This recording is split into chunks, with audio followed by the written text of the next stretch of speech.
does this plant-based companies, how do they achieve economies of scale, right? Economies of scale, it's a fantastic concept. It's about the cost advantages or benefits that can be reaped by these plant-based companies by increasing their production output. So you see the cost or the advantages that can be reaped is directly proportional to the production. But before we go to the how to achieve that part, let us focus on the challenges that are pertaining to the plant-based industry. Number one challenge is with regards to the pricing. The plant-based meat, for instance, it is twice as costly as beef as we compare to the conventional beef. It is 3 times more costly than the pork, and it is almost 4 times expensive than the conventional chicken. So pricing remains the foremost challenge. The second important challenge is with the retail channel visibility. For instance, plant-based meat, it is available with the handful retail channels. More so, the vegan aisle is less accessible. The third and most important challenge that comes to my mind is with regards to the sensory and organoleptic parameters. We have seen that the plant-based dairy or plant-based milk alternative, they are resembling closely to the conventional dairy products. However, there are challenges with regards to the aftertaste.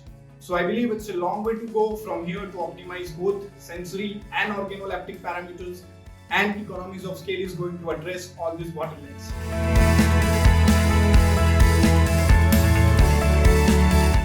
Achieving scale is important for competitive advantage. Of course, for expansion, for injecting more investment into the industry, and ultimately to be profitable. Now there are 2 ways to this.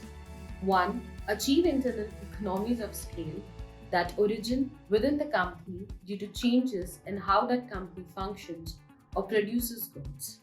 And second, the external economies of scale based on external factors that affect the entire industry.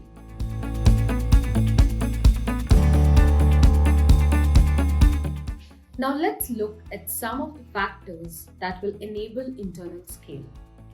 Set up your facilities strategically and keeping in mind the cost.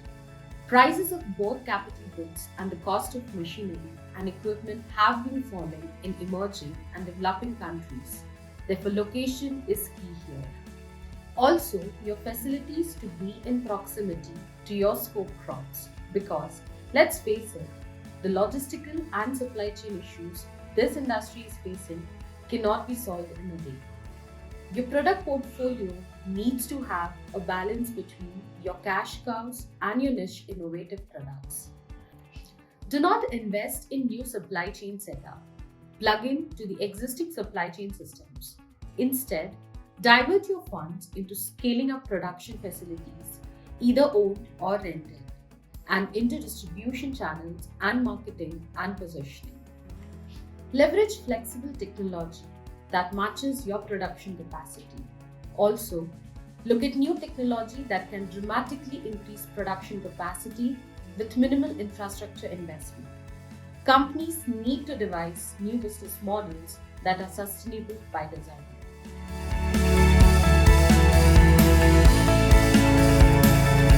The plant-based manufacturers must tie up with the well-established key giants so that the good manufacturing practices can be adopted. The second important point is to have industry-academia synergy because this is uniquely positioned to give much needed boost to new product development. The collaboration between industry and academia has a potential to improve on the composition of the product because you see, the better ingredient practices are cornerstone for successful product. The second important way to achieve economies of scale is to have smarter distribution. So for smarter distribution, we need to have wider yet deeper penetration in retail landscape. Companies need to also tie up with the prominent food service operators because we would want more consumers to taste plant-based burgers. To conclude, extensive and intensive collaborations across the value chain in plant-based industry, smart distribution, and of course, sustainability incorporating the circular manufacturing principles are some of the ways to achieve economies of scale in plant-based industry.